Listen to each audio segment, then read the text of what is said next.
Hello दोस्तों, कैसे हो आप सभी। आशा करता हूँ अच्छे ही होंगे। तो आज के इस वीडियो में हम पर्यावरण अध्ययन वाले पेपर के बारे में चर्चा करेंगे। जैसा कि हम सभी को पता है, ये दौर एग्जामिनेशन का है और शेखावाटी यूनिवर्सिटी और अन्य ऐसी कॉलेज हैं जिनके एग्ज़ाम अब जून में स्टार्ट हुई है और जून के लास्ट वीक तक ख़त्म होगी। तो इस वीडियो में एनवायरमेंटल स्टडी वाले पेपर की चर्चा करेंगे। अगर आपको कॉलेज बीएससी फर्स्ट ईयर के पेपर चाहिए तो ऊपर आई बटन पर जाकर सभी बीएससी फर्स्ट ईयर के पेपर देख सकते हैं।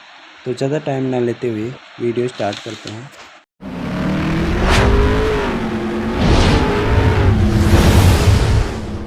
यहाँ से हमारा मेन क्वेश्चन स्टार्ट होता है कि निम्न में से कौन सा अनवनीकरण ऊर्जा का स्रोत का उदाहरण है। तो इसमें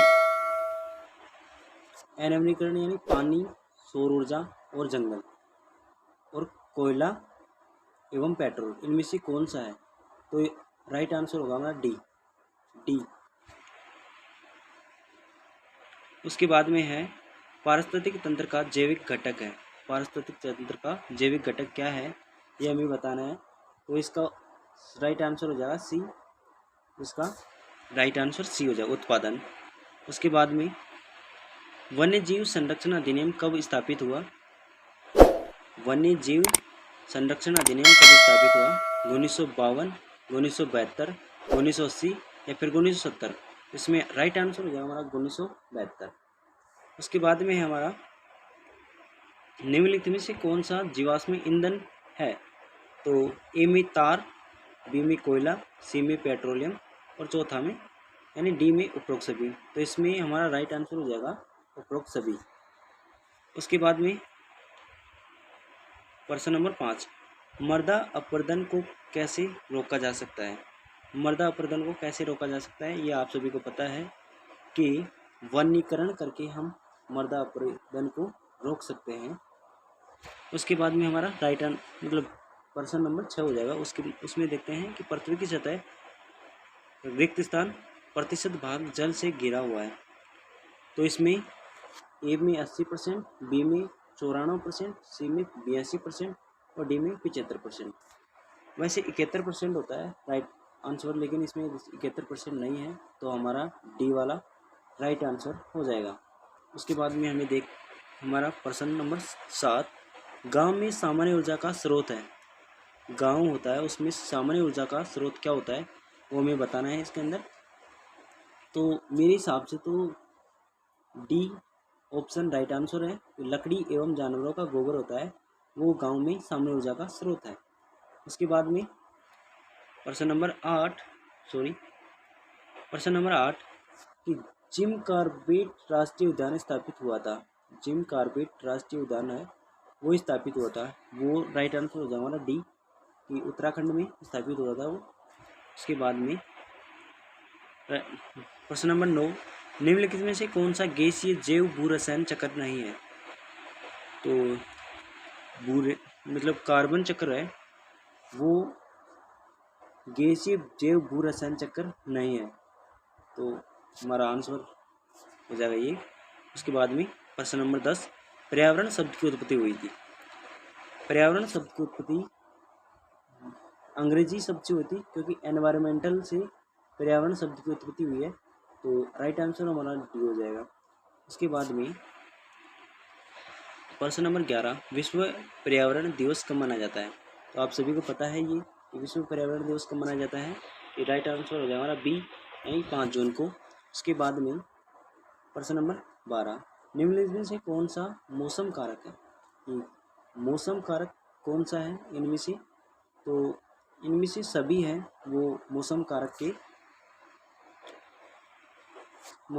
के उदाहरण है, यानी उसमें हो जाएगा डी राइट आंसर सभी।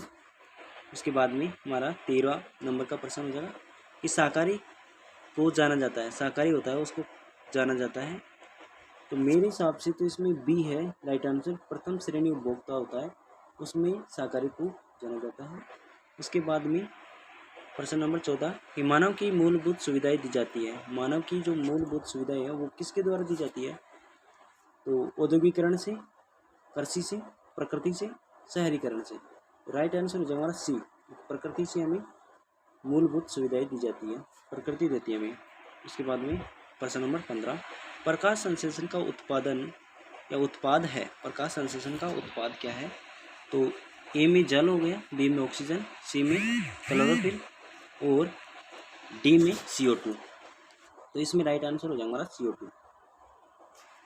उसके बाद में प्रश्न नंबर 16, खाद जल में ऊर्जा का प्राथमिक स्रोत है। खाद जल होता है, उसमें ऊर्जा का प्राथमिक स्रोत क्या होता है? तो राइट आंसर हमारा बी हो जाएगा, क्योंकि सूर्य होता है। उसके बाद में सॉरी प्रश्न नंबर 17, प्रश्न नंबर 17 में देखते हैं कि कौन सा पारिस्थितिक स्तूप हमेशा सीधा बनता है? जो कौन सा पारिस्थितिक स्तूप होता है वो सीधा बना रहता है। तो इसके बारे में मुझे कन्फर्म नहीं है, तो इसमें से मैं तुक्का मारूंगा, तो मेरे डी होगा, क्योंकि उपयोग सभी ये हमेशा ये उपयोग सभी में सही होता है। तो इसमें राइट आंसर डी हो जाएगा। इसके बाद में प्रश्न नंबर 18, निम्न में से कौन सा शाकवर्ती खाद्य श्रृंखला में प्राथमिक उपभोक्ता में सम्मिलित है? तो इसमें हो जाएगा कीट एवं जानवर। प्रश्न नंबर 12, राइट, भारत में हरित क्रांति के जनक हैं। भारत में हरित क्रांति के जनक है, राइट आंसर ए। उसके बाद में प्रश्न नंबर 20, चिपको आंदोलन संबंधित है। चिपको आंदोलन होता है, आंदोलन हुआ था, वो किससे संबंधित है? वो वन संरक्षण से संबंधित है। उसके बाद में प्रश्न नंबर 21, कि राजस्थान का राज्य वृक्ष है। राजस्थान का राज्य वृक्ष खेजड़ी है। उसके बाद में प्रश्न नंबर 22, ध्वनि प्रदूषण की इकाई है। ध्वनि प्रदूषण की इकाई डेसिबल होता है, ये आप सभी को पता है। उसके बाद में प्रश्न नंबर 23, भारत का जल पुरुष है। भारत का जल पुरुष किसको कहा जाता है? ये पूछा गया है। तो राइट आंसर हो जाएगा हमारा सी, डॉक्टर राजेंद्र सिंह को भारत का जल पुरुष कहा जाता है। उसके बाद में हमारा जलोद्भिद पादप होता है, वो कौन सा है? वो हमारा पादप है हाइड्रा, भारतीय हाइड्रा है, वो हमारा जलोद्भिद पादप है। उसके बाद में प्रश्न नंबर 25, निम्न में से कौन सा एक राष्ट्रीय उद्यान नहीं है? निम्न में से कौन सा एक राष्ट्रीय उद्यान नहीं है? इसमें मुझे कन्फर्म नहीं है, ये आप देख सकते हैं, हमें गूगल करके। चलते हैं अगले प्रश्न की ओर। प्रश्न नंबर 26, उसको देखते हैं। मिनीमाटा रोग संबंधित है। मिनीमाटा रोग किससे संबंधित है? मिनीमाटा रोग होता है वो जल से संबंधित होता है, क्योंकि मछली खाने वाले लोगों को होता है, तो जल प्रदूषण से संबंधित हो जाएगा। उसके बाद में भोपाल गैस त्रसादी कब घटी थी? भोपाल गैस त्रसादी कब घटी थी? तो 1984 में भोपाल त्रसादी घटी थी, क्योंकि वो मतलब एक इंडस्ट्री में आग लगने से घटी थी ये। इसमें राइट आंसर 1984 हो जाएगा। ये शुगर यानी कि शर्करा है, वो शर्करा क्या है?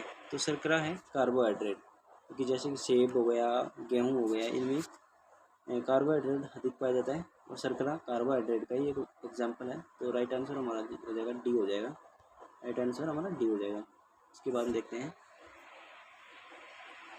कि उड़न गिलहरी पाई जाती है। उड़न गिलहरी कहाँ पाई जाती है? सीता माता अभयारण्य में उड़न गिलहरी पाई जाती है। तो राइट आंसर हमारा ये हो जाएगा। उसके बाद देखते हैं, उसके बाद में पंपास घास स्थल पाए जाते हैं। पंपास घास स्थल होता है, वो कहाँ पाया जाता है? उत्तरी अमेरिका में पंपास घास स्थल पाए जाते हैं। उसके बाद में प्रश्न हमारा 31 हो जाएगा। उसमें देखेंगे उत्तरी अमेरिका में घास स्थल कहलाते हैं। उत्तरी अमेरिका है, उसमें घास स्थल क्या कहलाते हैं? वो कहलाते हैं हमारे पेरी कहलाते हैं उत्तरी अमेरिका में घास स्थल। उसके बाद में प्रश्न नंबर 32, वेल्ड घास स्थल पाए जाते हैं। वेल्ड घास स्थल है, वो कहाँ पाए जाते हैं? वेल्ड घास स्थल दक्षिण अफ्रीका में पाए जाते हैं। राइट आंसर हमारा बी हो जाएगा। उसके बाद में प्रश्न नंबर 33, निम्न में से कौन सा घास स्थल का प्रकार है? निम्न में से कौन सा घास स्थल का प्रकार है? तो इसमें देखेंगे हम कहाँ गए, सॉरी,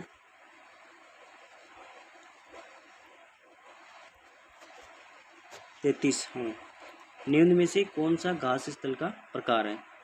तो ये हमारा हो जाएगा Pampas. Pampas right answer is C, pampas.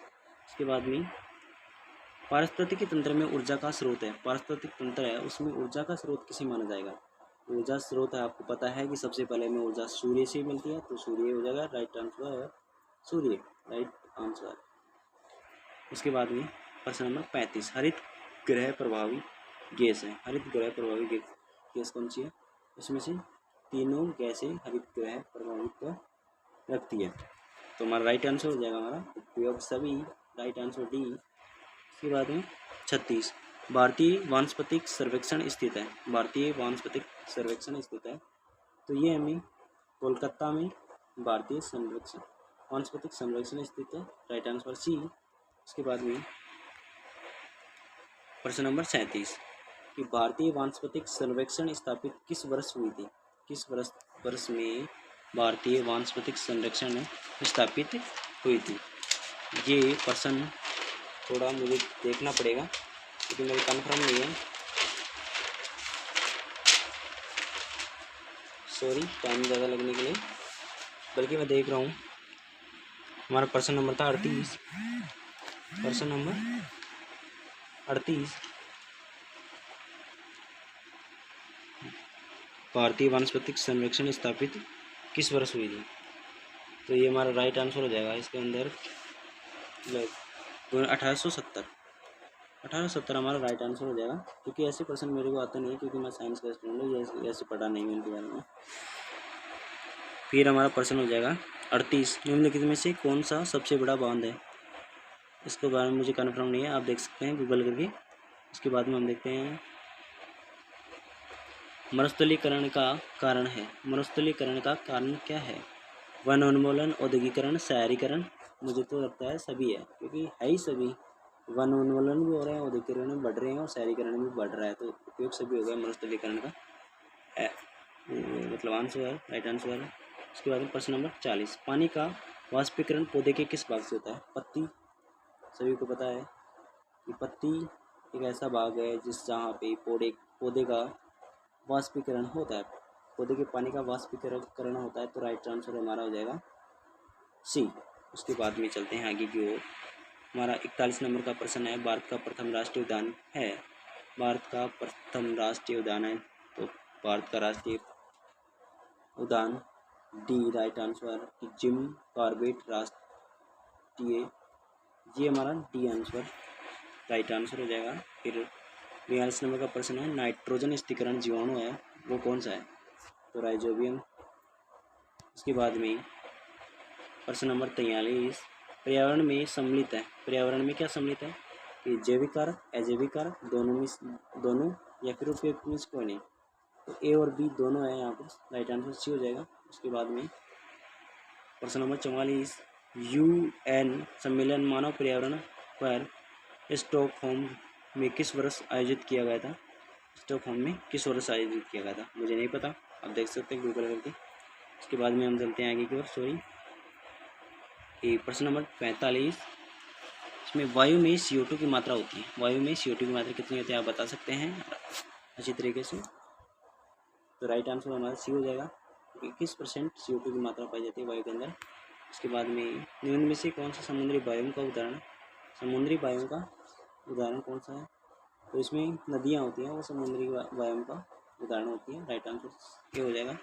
उसके बाद में जंगली गधे पाए जाते हैं, जंगली गधे कहाँ पाए जाते हैं ये आप देख सकते हैं, Little of Kutch, Little Rann of Kutch, sorry B हो जाएगा इसका राइट आंसर। उसके बाद में चलते हैं हम अगले प्रश्न की ओर। 48 नंबर, स्वयंपोषी कहा जाता है, स्वयंपोषी होता है वो उन्हें क्या किसे कहा जाता है स्वयंपोषी? तो राइट आंसर हमारा ए हो जाएगा, हर एक पादपों को स्वयंपोषी कहा जाता है। उसके बाद में 39 नंबर प्रश्न हो जाए, नील क्रांति के नाम से जाना जाता है, नील क्रांति होता है उसको किस नाम से जाना जाता है? तो मछली के नाम से जाना जाता है, राइट आंसर हमारा सी, राइट आंसर हमारा सी हो जाएगा। फिर 50 नंबर का प्रश्न है, निम्न में से कौन सा जीव वायु प्रदूषण की निगरानी करने से सहायक है? तो इसमें राइट आंसर हो जाएगा डी, लाइगेन। तो आशा करते हैं ये वीडियो आपको अच्छा लगा होगा। तो इस वीडियो को लाइक शेयर सब्सक्राइब जरूर करें और अपने दोस्तों तक ये वीडियो शेयर जरूर करें। तो मिलते हैं अगली वीडियो के अंदर, जब तक कि बाय बाय।